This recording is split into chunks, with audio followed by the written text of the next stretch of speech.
Hopefully hopefully at least I will be audible throughout this session. A little bit about myself. I have been with UiPath since 2018, and ever since I have been working on the product that is the marketplace today. I will quickly share my screen because I don't want to keep you very long. We have a presentation ready with the highlights of what Marketplace is, what Marketplace does. Um, and let me quickly do that. And we can just jump right into the details of us getting together today. So here we have the speakers, and I will go to the agenda.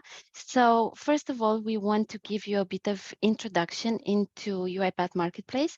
I am not very sure how many of you are familiar with it or have used it up until this point in time to publish or to consume the automations that we already have published. Then we will pass the word to Jeevith for him to describe his journey in his collaboration with the marketplace, as well as to provide a bit more in-depth details about the publishing process of the automations that we are hosting on the platform. So just to start with marketplace in a nutshell, let's say, marketplace basically is this repository of ready-to-use and reusable automations. At this point in time, we have more than 1,600 automations that are published today. They cover a variety of use cases. They interact with many UiPath products, but as well, they also interact with some of the most popular technologies that are available out there today, like Microsoft, Google, and many others. The automations that are present on the marketplace are created by UiPath, but not only. We welcome all contributions, external ones as well. Actually, the external ones represent the vast majority of the automations that are present today on marketplace. They come from individual contributors as well as UiPath partners and UiPath customers that want to share their knowledge with RPA enthusiasts. Um, what is interesting to note about the automations that we have published is that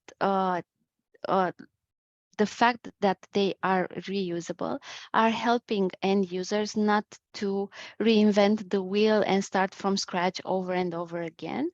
They offer at least a very good starting point for someone's automation project. If not, as in other cases, they do, let's say, the complete work of end-to-end automation for various use cases and various users' needs. Another thing to note about the automations that are on Marketplace, due to the way we have built the platform in itself, um, the automations that are published are not just about the code files. So the publishers, the developers that have built these automations also can provide information about how the automation works, what are the benefits of utilizing it. They can share important technical information like the compatibility of that automation, like the dependencies that it utilizes in order to be used. Um, Therefore, making all this user journey much shorter because end users have the possibility to discover on a listing page, and I'll get into the taxonomy aspect quickly. They will be able to find on the listing page all the details that they need in order to quickly plug and play, let's say, the activity in UiPath Studio. And everything that gets published and that you can see today on the marketplace does not get published right away. And I will discuss a bit the taxonomy. So we utilize words like submission, like automation, like solution, like template. We use them interchangeably. On the marketplace, we use the word listing for any type of automation that gets published. And I will deep dive into what can be published on the marketplace right away. And there is this difference. So every time a person submits an automation on the marketplace, we consider it a submission until the moment in time when it gets actually published.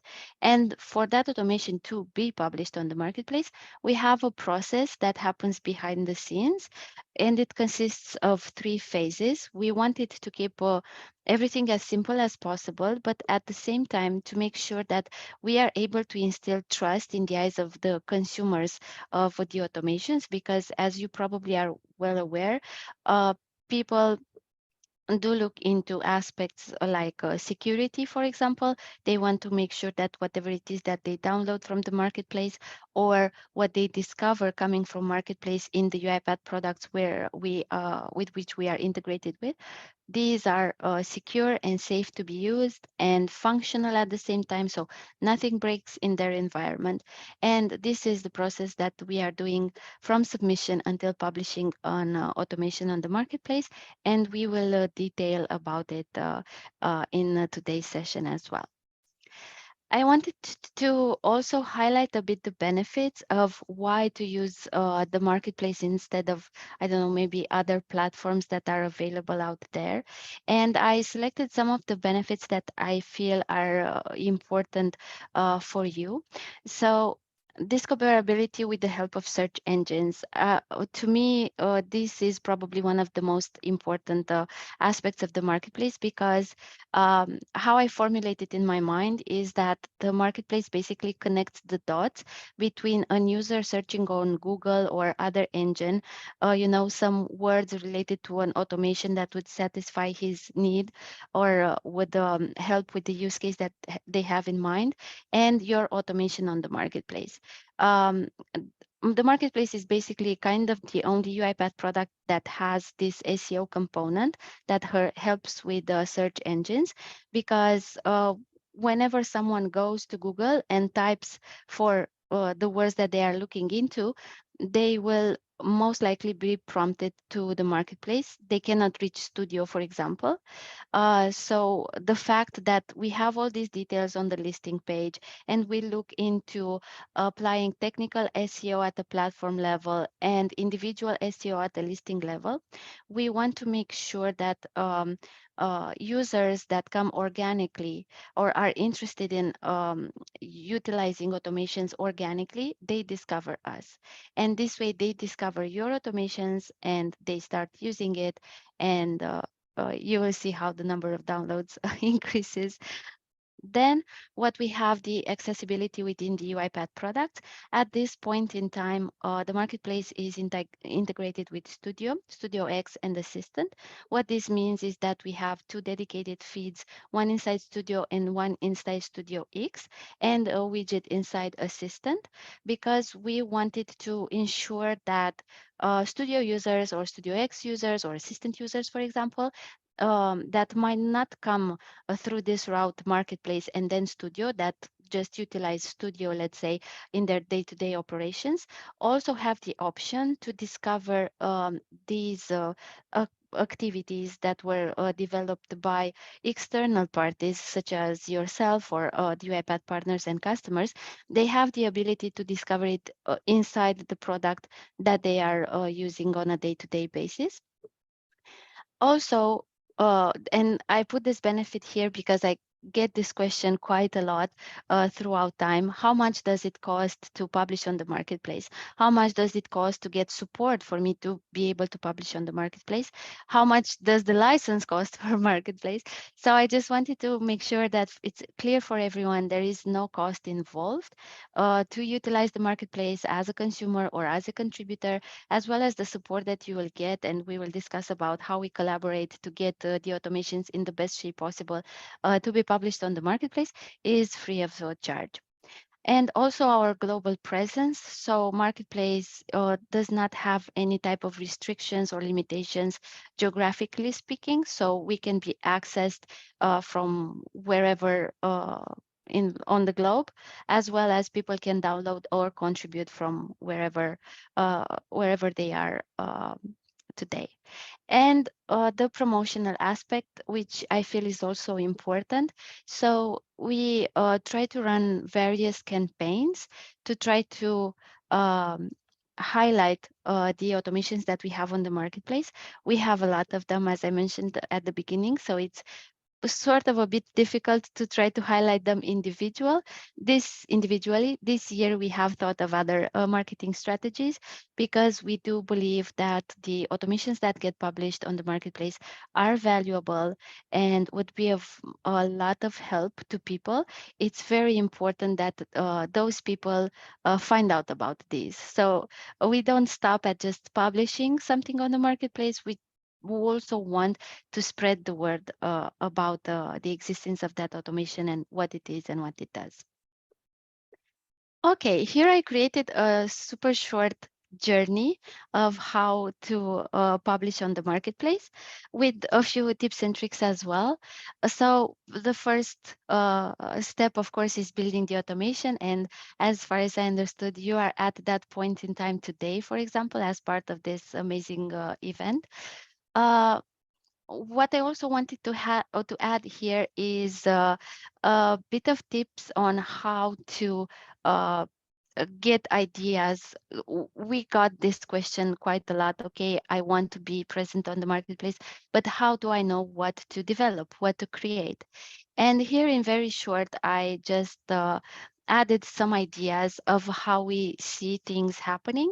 So it's very important to browse the marketplace, look a little bit of what is already there and what is already developed, and try to identify gaps or areas in which there are not a lot of automations already developed. So this is the first, let's say, pointer to the right direction. When you go to the marketplace, you type, I don't know, a word or a few words that you are interested in terms of use cases, for example, and you don't discover a lot of content. This is a hint that that particular area, for example, needs some help, needs some attention. Also, some other areas or places where you can look at is the forum. The forum is offering, I think, a ton of ideas through the questions that are being addressed there, through the issues that the potentially users are reporting, or the needs that they are expressing, that they need an automation that could do this and that. So that is definitely an indicator that that automation does not exist, not even in the core functionalities of our product. So it's, again, a good starting point. I'm sure there might be other ideas, but I think this gives you a better understanding of how to select or how to identify a need that would come in handy to users that are looking for it. Then, of course, the second part is bringing your automation to the marketplace, the submission process. And for this, we have developed a very comprehensive publishing guidelines document. We will share the resources. They are added at the end of this presentation. And there we have put a lot of attention into describing everything that needs to be uploaded on the marketplace for a successful submission. As I mentioned, it's not just about the code files. There are other sections that also need your attention in terms of information to be uploaded. And this document here, and in a slide a bit later, I will also emphasize a bit on the highlights of what type of information needs to be supplied. But the publishing guidelines will help you throughout this process. As I mentioned, it's very detailed. Every little section has its own paragraph there describing exactly what type of information needs to be added. And then the marketplace security certification, the review process that I mentioned at the beginning, that happens behind the scenes. These are the main three phases, and we will deep dive a little bit into it towards the end of the session. Then the journey, as I mentioned, doesn't stop here. We pass all these three phases. We pass the security certification. We get published. We shouldn't stop there. We want the world to know about the automation that was published. We try to help with our own campaigns, but my recommendation is for you to try to leverage your own networks as well, be it forum, be it LinkedIn, being YouTube, any platform helps to drive the attention towards the automation that you have developed, because you will see that it pays off. The consumption rate, as I mentioned here, the number of downloads, the usage will definitely go up. And then we have the support part, which is very important. Official support, as we call it, can be offered on the marketplace only by partners. So individual contributors cannot offer that, let's say, formal way of support for their automations. But this should not necessarily be a minus, let's say, because actual support and what we have discovered in almost 5 years of working on the marketplace is that support for consumers actually mean these items that I have listed here. For example, keeping your I don't know, activity package, for example, up to date with the latest Studio releases. For example, we all know that in 22.10, Studio migrated to .NET 6 to Windows projects. It's very important that the activity package, for example, that you have developed also keeps up with these releases and with the latest product changes that might intervene with the UiPath product that you have developed your automation with. Then there is the question sections, both on forum and on the marketplace listing page. We know interested users come and ask questions. It's very important to pay attention to them and to try to reply to whatever queries they might have.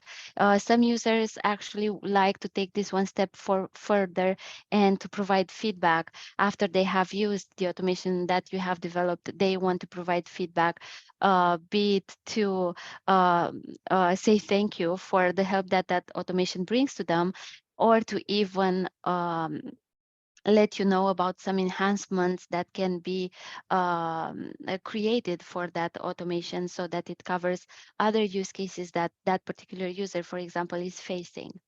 Also, it's important to encourage your users to drop a review on the marketplace page. This will increase the trust level that other users that are new, let's say, and just discover your automation will have. So it's that factor that will make them, try to download and utilize that particular automation. It's pretty much the same as on other e-commerce platforms where you see the review for a product, the review is positive, and it makes you click on the buy now button. Okay, so coming back a little bit to the idea of what to create so that it will be useful for users, we have included here some generic themes, ideas that we have collected from paying a close attention to what our users are looking for into the marketplace. And we try to keep these themes very generic because we don't want them to be restrictive in any way. You don't have to necessarily stay within these themes, but we thought it would be a good idea for this session to try to give you a bit of a glimpse into what our users are looking for when they come to the marketplace. And we all know that the word of the day or the concept of the day is AI. So we have the generative AI, the specialized AI. But people are also looking into other areas which can incorporate AI as well, for sure, like reporting and analytics. They are very interested in dashboards, charts, and other visual ways for them to try to analyze their data. They are looking into information exchange, and what we mean here is various automations that interact with the technologies like WhatsApp, for example, or email automation. They are very into that. Then collaborative work. They are big fans of technologies like Jira, for example, or SharePoint, where I can already tell you that we don't have a lot of automations created today and published today that interact with applications like these.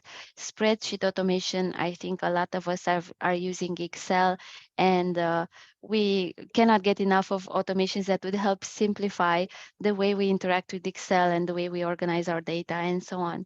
Work planning, like meeting management and all other bits and pieces that make our work days easier. So all the processes, again, that we do on a daily basis that are repetitive and could be automated, why not do so? And also the automated testing part, of course, which is important in RPA scenarios. So again, anything that can be automated in that area would be for sure very valuable to our users at least. Okay, and as I mentioned a bit in the beginning, what can be published, I wanted to create a very simple and straightforward table to describe the products that we are hosting today. So the automations that are published on the marketplace need to interact and complement and extend the functionalities of UiPath products, of course, as well as they can integrate with other technologies and applications. And the products that we are hosting today are the ones that are listed here. We will be adding a bit more, but this is a surprise for the second part of the year. And these products also come with their own categories. So Studio is the most prolific of them, let's say, because it can accommodate a wider variety of automation types. And we have the rest corresponding to each of the products. Um, I didn't want to overpopulate this slide with too much information at this point in time. We have the documentation article describing everything that is on this slide. Uh, just as a note, what's important to remember here is that according to each product, the packaging of the automation needs to be done a little bit different. So it varies from a custom activity to an ML model, for example. But this is rather simple, so I will let the documentation speak more into the details of this slide. Okay, and how to publish, getting back to the publishing guidelines that I've briefly mentioned in the beginning, I just wanted to show you the, let's say, most important sections on a listing page on the marketplace, apart from the code files. And here I will start from the very beginning. So the first thing that the person will see when they enter, for example, a listing page or when they browse the marketplace is the title. This is why it's important to have a catchy title that captures the attention and at the same time gives a good glimpse into what the automation is and does. Then we have a summary section where you are able to briefly state what the automation is doing.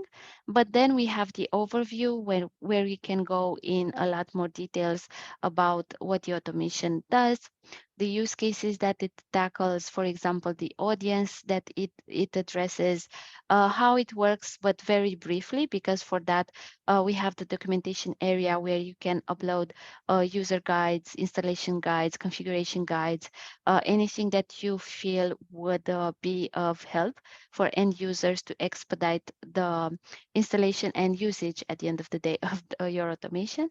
Then we have the features section where you can describe the benefits of the automation. So another compelling section that could get an user to be interested in the automation that you have developed and download and use it.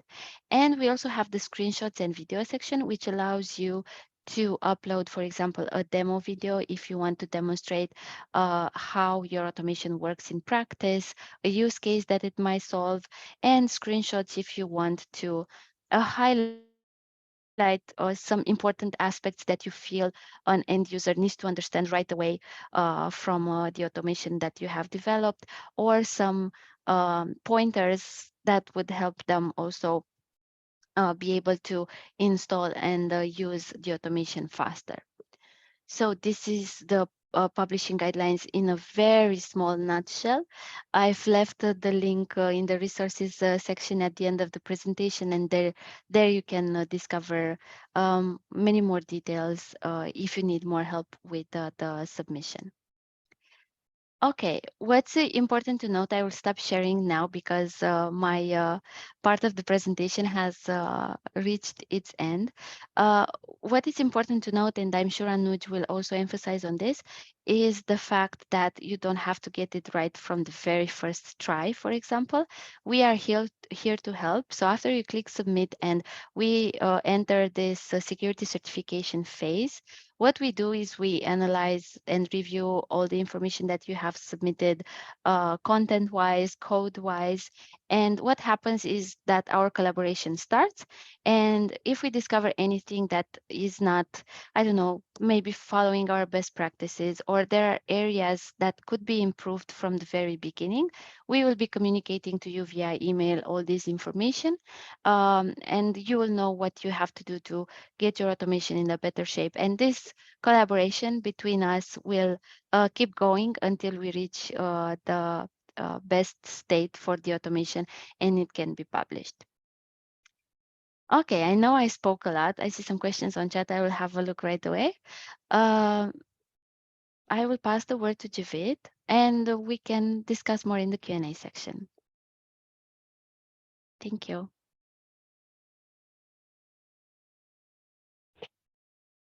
Yeah, thank you, Andreea. Jeevith, over to you. Yeah, I'm just setting it up. Sure. Meanwhile, please do ask your questions on the chat so that Andreea and Anuj will certainly make sure that the questions are answered during the course of the session itself. Okay, Jeevith, you're live. Yeah. So Rohit asked me if I can put some light into how I build marketplace components, and then I thought maybe I should sit down and go through the whole marketplace documentation, how it's set up, and what Andreea has already gone through. So I will not go quite deep into all the aspects required to publish. I like it to be a little more kind of a guide where you need to know things beforehand so that you avoid mistakes which I did. Before starting, my name is Jeevith Hegde. If I think in three aspects of my life is that I'm first and foremost a researcher. I like DIY projects, do-it-yourself projects, both at work as well as at home. But the focus I'm here today is because I love automating things. My superpower is that I have an accelerated learning philosophy that I can take something and learn it very quickly. Currently, I work as a senior integration developer at a governmental organization in Norway.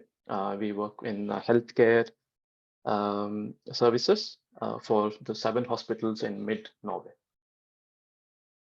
Let's go into the topic of the talk today. I would like to divide this topic into 5 different small sections. So I see that the first topic here, selecting the type of submission, there can be a little of discrepancies of what Andreea showed us already and what I have in my slides. That's because I have not probably submitted apps or ML models and so on. So some things you should probably look at the documentation more than this presentation, but most of it is on par with what Andreea has already shown. Then I'll talk about how you should think of creating the component, what are the loopholes to look out for, how you test the component which you have developed, what are the things or the checklist you should go through before you pack your projects, and what kind of documentation you could actually write or make to enhance your component in the listing. Of course, last but not the least, the version control of all these aspects, which we are putting a lot of work into creating something. So you need to also ensure that you have version control on it. Okay, let's start with the first one, selecting the type of submissions. Here, according to Andrea's slide, I think I'm only considering the first topmost column. I think it was studio. So bear with me on the not being so detailed because I do not know what are the other types of submissions involved in marketplace. Anyway, if you go through the marketplace, the first and foremost thing you see is division between the bifurcation between the monetization part. Some of the components are paid, some of them are not, and they are free to use. These paid components usually are with one-time payments, or they could also have per usage based because they use some kind or consume some kind of a software as a service. So they will have a per usage through that software service. But there is no subscription model as of yet. If I'm correct me here, Andrea and Anuj, if I say something which is wrong. On the other hand, on free to use, of course, you require UiPath account for both actually, for paid as well as for to use this free components. Here as well, you need to consider that some of these free are actually not free. They could have connectors to another software as a service. A very good example could be many marketplace components which will come in the future with all these generative AI will have some kind of API key which you need to bring in. So that is something to think of as well. And the third thing is the licensing agreement. Not although it might be free to use, it might not be free to modify. It might not be free to, let's say, completely change, or if you change, you need to have like an attribution to the original of those and so on. So that is something to think about. The second level is, of course, once you know where you'll publish as a paid or free to use, then it's think about which platform. Is it Windows Legacy, Windows or cross-platform? As we know, Windows Legacy, don't do it. There is no point in creating anything with Windows Legacy anymore because of all the changes in in Studio itself. So what will happen is there's no forward compatibility. All these Windows Legacy components which are existing in the marketplace will not work with the current go-to standard, which is Windows project in UiPath Studio. So it's better to avoid that. And what the UiPath Marketplace team is also doing is all the people who have published before with Windows Legacy are asked to also update to Windows version of those workflows or components. Second one is Windows. There's no backwards compatibility. Once you go Windows, you can't go back to Windows Legacy. So people who open old projects will not be able to see your new components because they probably are opening their projects in Windows Legacy. So that's something to think about. But this is also a default project, right? So you will get more eyes on your components when you publish it on Windows platform. The third one being cross-platform. It's great. It's great in the sense that you have a wide user base or potential users, but not all activities are available within a cross-platform project in UiPath Studio or in Visual Studio. Another Achilles heel here is that when you say cross-platform, yes, you have a lot of user base, but you need to test also in all these different OSs. Let's say all the three main OSs minimum. And that is Windows or Mac OS and Linux, actually. I have some tools which I can share later if anyone is interested. But if you're thinking about cross-platform, how do you ensure you can test it in a very easy way in different VMs? I have a tool for that. I can mention it later. The third one is the type of component. Of course, there are a large variety. I'll quickly go through. An activity is nothing but a library. So when you publish your component as a library in Marketplace, you are talking actually as an activity. So it's a collection of activities. Connectors could be, for example, let's say OpenAI is a good example. OpenAI, someone has, let's say, made a connector to OpenAI, and then that connector you use to ask queries. A template is nothing but, let's say, someone has also developed a alternative to a Rev framework, and they have some improvements in that. So then they could publish that template as a template so that you as a user can go into your studio and go into the template section and find out from Marketplace, okay, find me a better version of Rev framework. Just an example. Snippets are something where you already have in certain, or in all the default studios, you have a section called snippet where you find quick automations. There's a single workflow. There's no failure handling. It's just exception handling. It just does something for you and it's finished. So those kind of snippets can also be published. A solution, I would say, is kind of a different beast, because solution doesn't need to be directly from UiPath ecosystem. It could be that you have written a PowerShell script which can, let's say, automate your DevOps. And that is part of the life cycle of an RPA, where DevOps can be used to publish your nuggets to orchestrator and so on. There's so many possibilities. So such solutions can also come in as a component. The last, which is the tool aspect or the tool kind, is the least published. If you go through all these marketplace, new marketplace components, or even the old ones, you'll see no one mentions tool as much as the others which I've mentioned here. Okay, that's great. Now, how do we visualize it? So the starting point for you will be to think about, will you monetize your component or not? If you're not monetizing, okay, is it Windows or cross-platform? Okay, great, Windows. If you're thinking about a library, you have a bunch of activities which are ready to be used, then you could publish it as an activity. That's an example. So here you need to kind of brainstorm what is your end goal. Think you are the user of your own component. How would you publish it? What is the easiest way for someone to take your work and use it in their automation? That's how you come across and boil down to which of these types you will publish. Okay, great. Let's assume for the rest of this talk that you chose an activity or a library. You will publish a library. So creating that component is also another aspect where you need to think. You always begin with that crisp principle. Keep it short and simple. Don't go overboard with 15 activities in one workflow. Keep it short. Keep it, maybe if you have some helper functions, invoke them in the workflow so that you don't need to have a large code base to review later. So keep it simple. It does one thing and one thing really well. So make this function which you're creating, let's say I as a user now in a different performer or a dispatcher, I'm getting this library component and using the activity.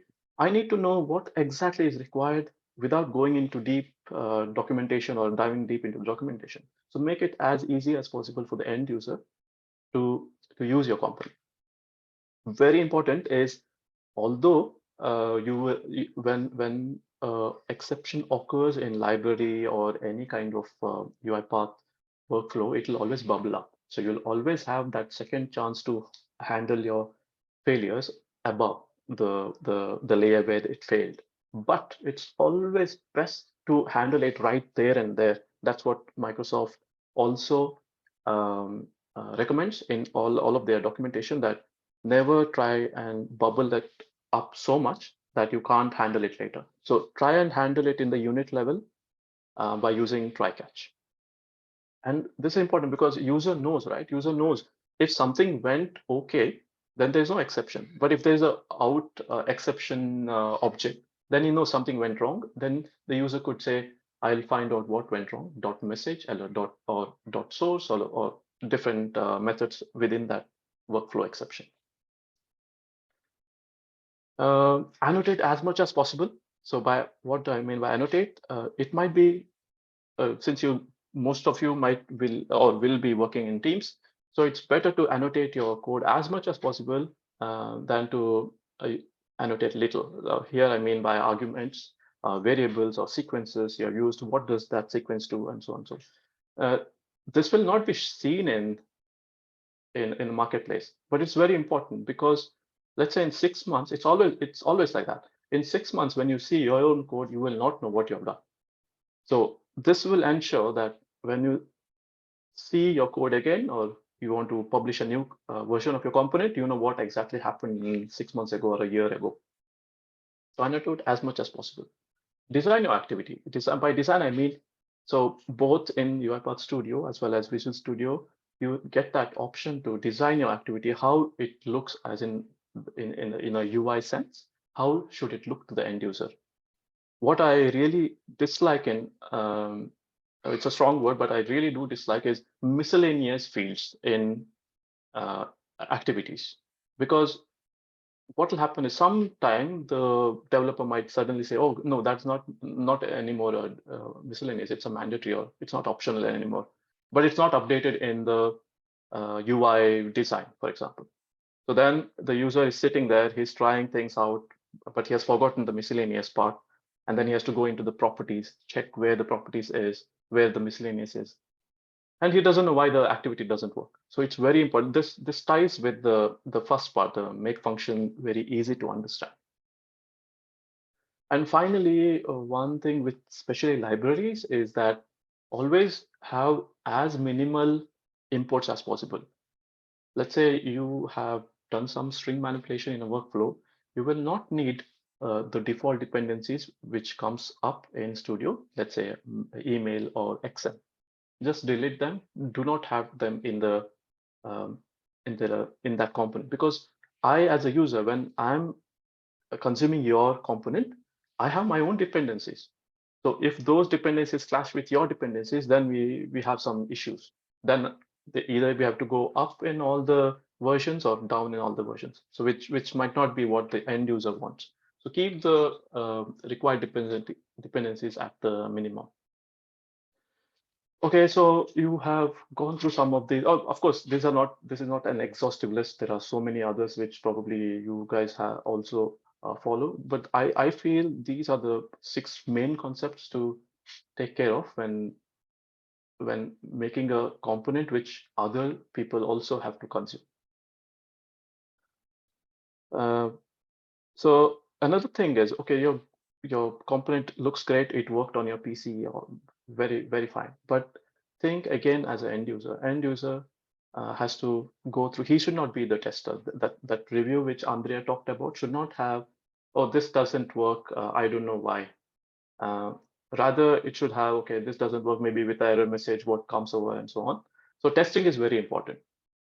Testing your component, and this is where the difference is between just being an RPA developer or being a very good RPA developer, and that is to test your activities both in the unit level or integration level.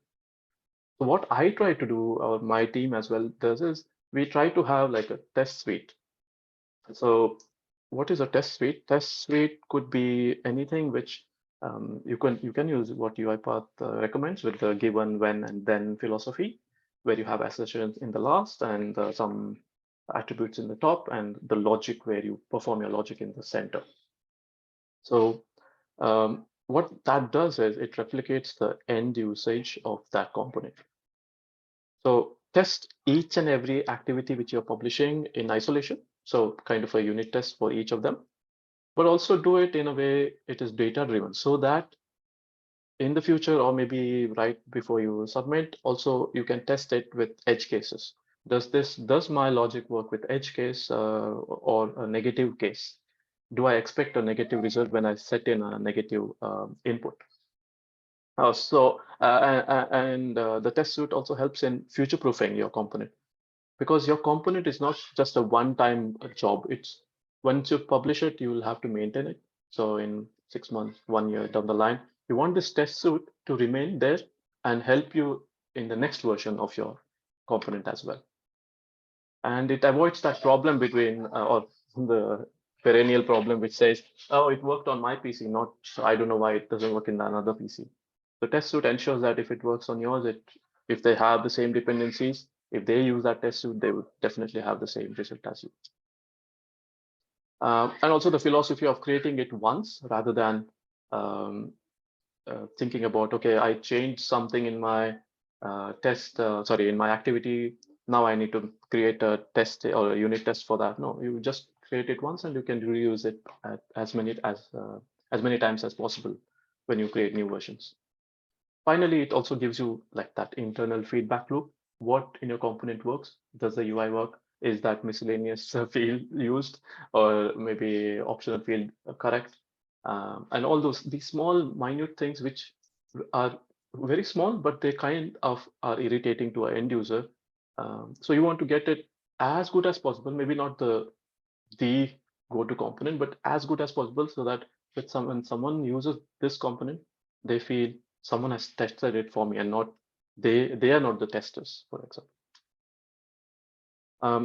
That's great, but I will also like to go through how I look at a library as an example. So when I create a library, I first of all create those libraries. Let's say I have 3 activities. Then I export it as a NuGet package in my local environment. Doesn't need to be anywhere else. Or you can also have it in your cloud orchestrator. So that NuGet package has, of course, 3 or maybe more activities. Some activities are hidden. So again, here the version control comes in. Maybe when you're developing, you have 2 activities ready, but the third activity is just latent for now. You will probably do it in the second version of your publishing, but you could still have it here and not publish it to the NuGet package. That is up to you. Once NuGet package is consumed in a test suite, I create test cases for each activity. And of course, those test cases can be data driven if needed. And if they, of course, are passing all the test case, there's nothing to stop you. You're kind of ready to the next stage to pack and document your component. If not, of course, you have to go back, redo a bit, and see what's working and why things failed. Okay, everything. Let's assume everything went well. So you're ready for the next stage, which is packing the project and documenting it. So there are many things when you pack, especially with the library project. You have many things to think of, and the first and foremost is the basic information of your activity. This can be actually edited through your project properties. So in project property, you have this description, tags, and so on, right? So you can update what actually is your component. What is it? Because the moment someone drags their mouse over your activity in their studio, they get to see that description. You want that connect with the user instead of them going to your documentation. They can see what is being packed. Another thing is always ensure the version number. Let's say you were developing, and right now the project JSON says your version is 13.3.0, whatever. But it's not nice because when you publish it to the marketplace, it will look like 13.0.3 was your first version which were published to the marketplace. So always either go into the project JSON and edit it right there before you submit. Okay, now this version which I'm going to submit will be 1.0.0, or yeah, the naming convention is up to you what version naming convention you use. I also like to include the dependencies, what dependencies I use. This is because I do it for 2 reasons. One is I want to see quickly in my NuGet package, as well as when someone opens up managed packages in Studio and searches for the component, they get to see what dependencies were used, as well as a little introduction of each activity. Okay, this activity, I have 5 activities. First activity is this and this. Second activity with a small description. There's enough space in Studio as well as in this NuGet package description to write a good description about all of your activities in the library. The next part would be an icon. It is always nice to have an icon both in the project NuGet package, as well as you can use the same icon when you publish the listing in Marketplace. Here, I would also suggest everyone who is going to publish and you're dealing with NuGet packages to use NuGet Explorer. It's a Microsoft tool which helps you edit the metadata of NuGet packages. I'll tell you why that is important, because the moment you create, let's say you create some library in UiPath Studio, certain things are not updated by automatically. For example, licensing or the version number. Let's say you forgot to edit the version number here and you have already done all this packing. You don't want to go through Studio, commit your Git again, and so on and so forth. Then you could just use NuGet Explorer, edit it there, and you're good to go. Same way with licensing as well. When you decide to use, let's say, MIT license, which is free to use as well as modify and without attribution to the original author, or is it GPL or is it Apache? That's up to you which licensing regime you use. But what I wanted to show was this is how the NuGet package explorer looks like. So here I have one of my published component. So I can see clearly what the Studio probably also will show in manage packages.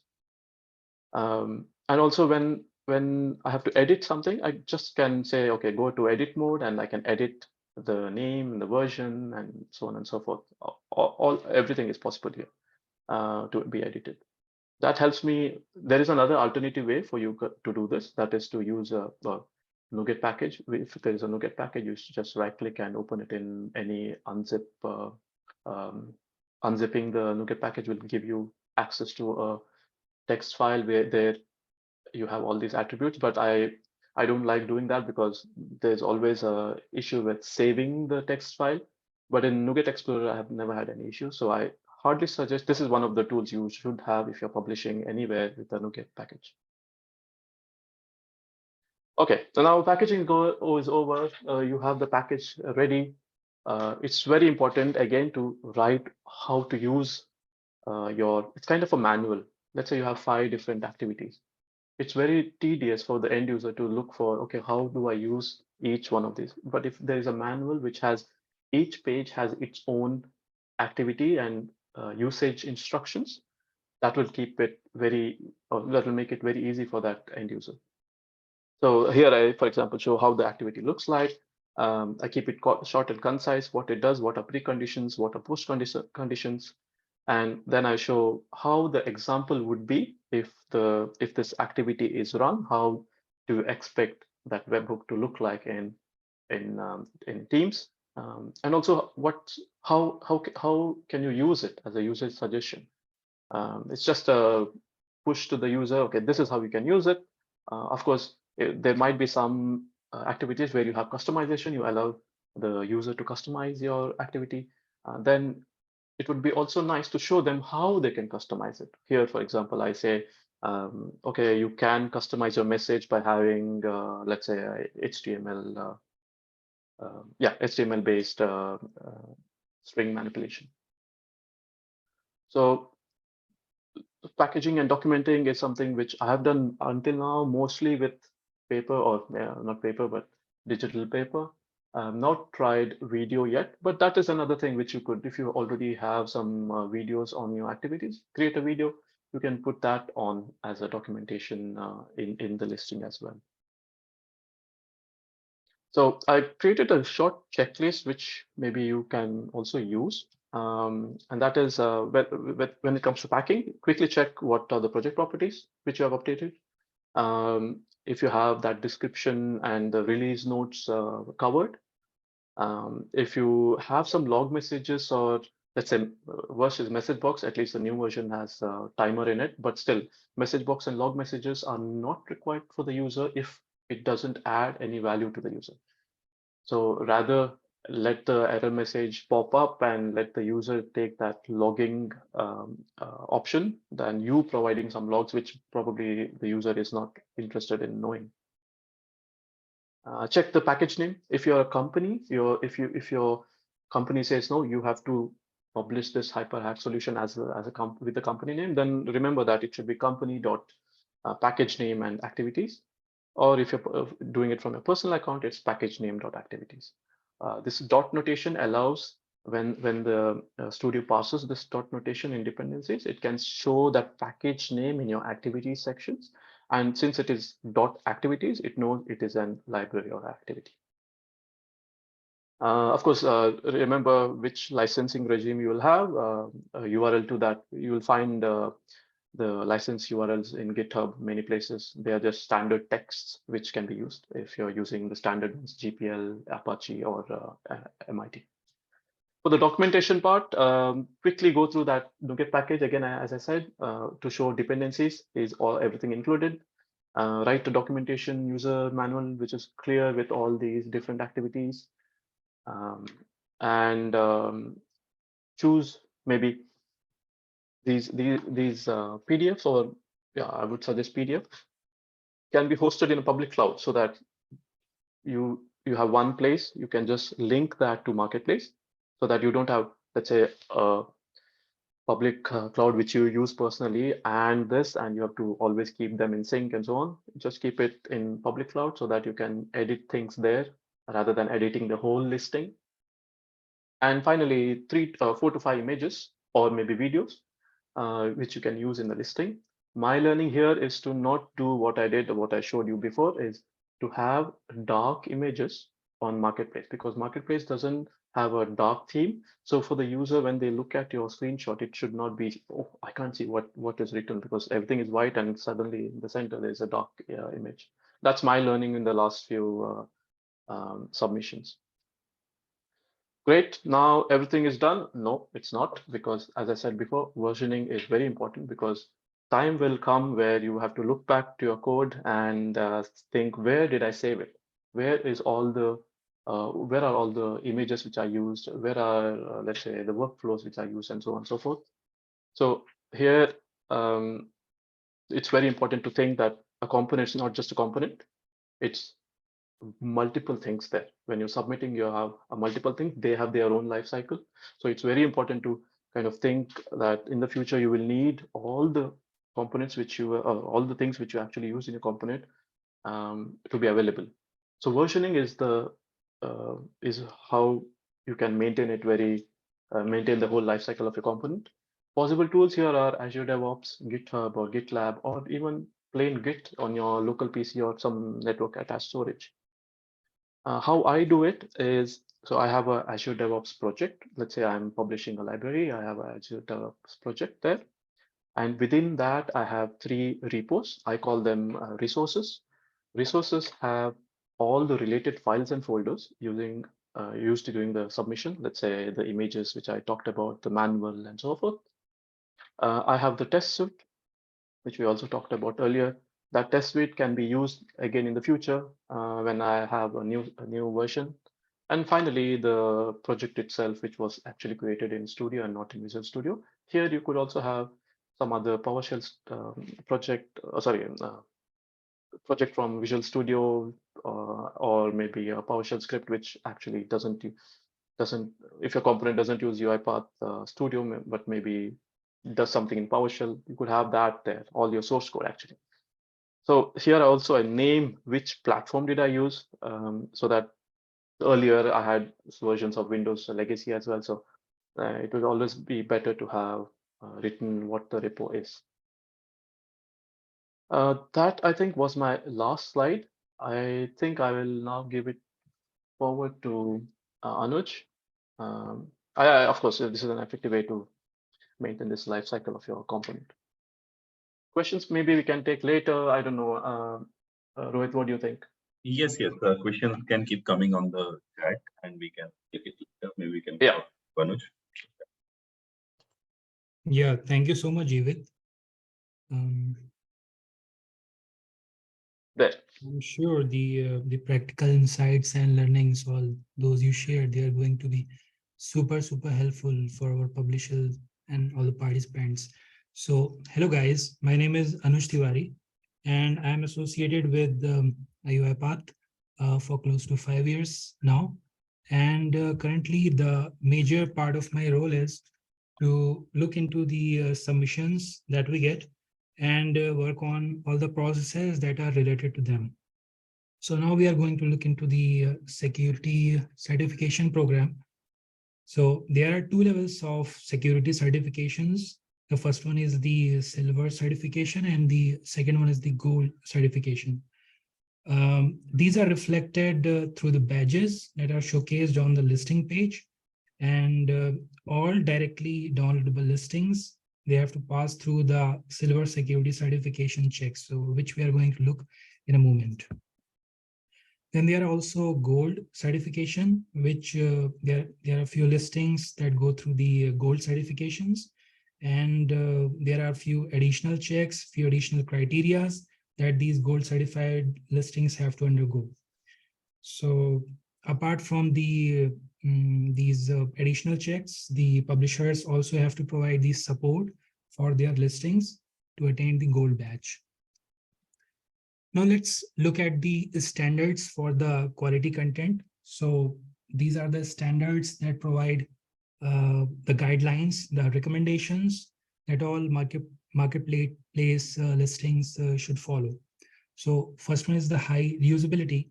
And with this, when thinking about high reusability. So you can think that you're going to publish a listing. So we always recommend authors to submit something which can be used in multiple processes, which can be used by a large number of users.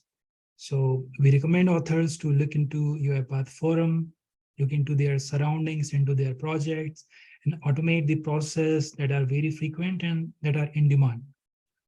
You can also get ideas from the generic themes topic, which my colleague Andreea was speaking about. And you can search marketplace and identify what kind of listings are highly used. So this should be the very criteria for your submission. Then we have originality. So actually all these criteria are interlinked. So by originality, we mean that the component that you are going to submit should not have something which is already incorporated in the UiPath official activities, or which is already present as such on the marketplace. We have seen that sometimes a few authors try to repackage something which is already present as a snippet into a custom activity, but this does not obey the originality criteria. So the idea should be to enhance something, to apply some more logics to it, and add more features and functionalities so that it looks at the problem from a fresh perspective. Then comes another criteria, which is diversity, which is also closely linked to originality. But here we basically have to focus on the approach. So there can be API-based approach where you can use the programming interface, or there can be a user interface-based approach. So and there can be various other approaches. So the same problem can be solved, the same process can be automated using various approaches. So this is what we look into when we talk about the diversity criteria. Then comes the difficulty to replicate. I'm sure this makes a very practical sense also, because if, let's say, there is something which can be created very easily, which is very basic, or for which you can write one line of code. So who would actually bother to search and install and add such an activity in the studio? It would be much easier to write that piece of code on one's own and get done with it. So that's how we assess the difficulty to replicate. Then comes completeness, which is also quite practical, because when a user wants to automate a particular use case, let's say, for example, something which involves emails. So the user would like to see most of the email related activities packaged in your listing. So for instance, let's say the user wants to read the emails, user wants to download the attachments, user wants to send the emails, forward these emails. So this complete use case, it would make a lot of sense when you package all of these functionalities into one single listing. So the idea is to cover major functionalities so that the user doesn't have to actually hop from one activity to another on the marketplace. And in general, also, it makes a long-term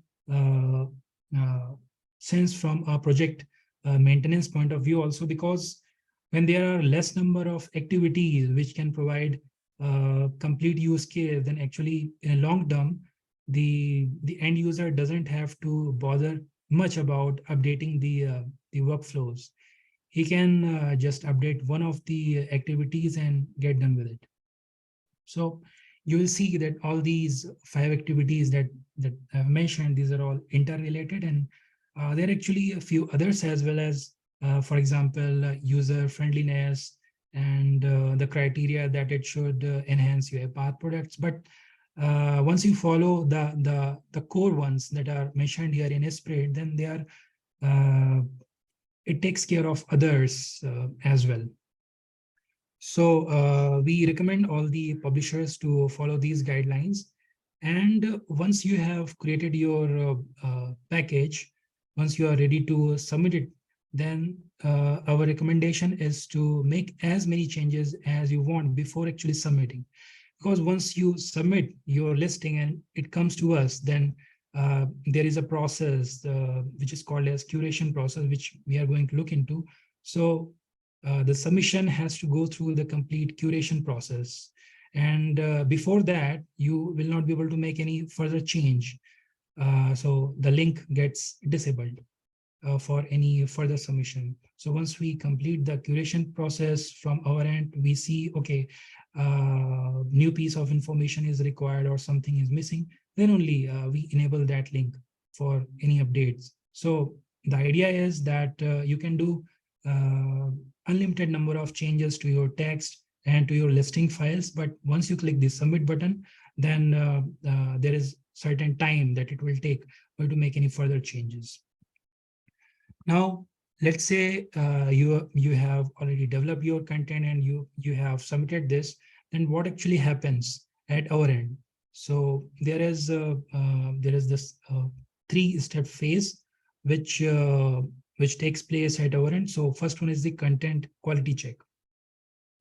By content quality check, we mean that we try to assess the accuracy of the text that you have provided with the listing, such as the title, the summary, the videos, the PDF documents, etc. We see whether they match the format or not. The images should not be blurry. They should be following the quality criteria. And we also look for the value, that this content should not be something repetitive. This should not be something which is already present on the marketplace. So there needs to be originality, there needs to be diversity in this content. Right. So after the content quality check, what comes next is the security checks. So in the security checks, there are different scans that we do. There are different tests that are done. These are basically done to see if there are any chances of any potential security risks. So we employ various tools at our end in this process. And if there are, let's say, any non-UiPath dependencies, so we also see what are the sources from which they are coming, whether they are reliable sources or not. So after these successful security checks, the submission moves to the final phase, which is the functionality testing. So in functionality testing, there can be various listing types for which we get submissions. So for each of these listing types, we have a specific checklist. We have a specific functionality testing checklist. So for example, if there are custom activities, so there are different artifacts that you are going to submit. So there is a different set of checklists that we have. Similarly, for solutions or snippets, we have different set of checklist. So what we do as a part of functionality testing is once your listing gets published, because this is the final step. So the idea is to ensure that once your listing gets published, then the marketplace user who is going to use it after downloading and installing, so whether the listing files will run as expected, whether there will be sufficient annotations in the workflow that can tell user what kind of sequence, what a particular sequence does, whether there will be sufficient exception handling, sufficient try catch to guide user in case of error. So there are lots of aspects, functional aspects that we look into.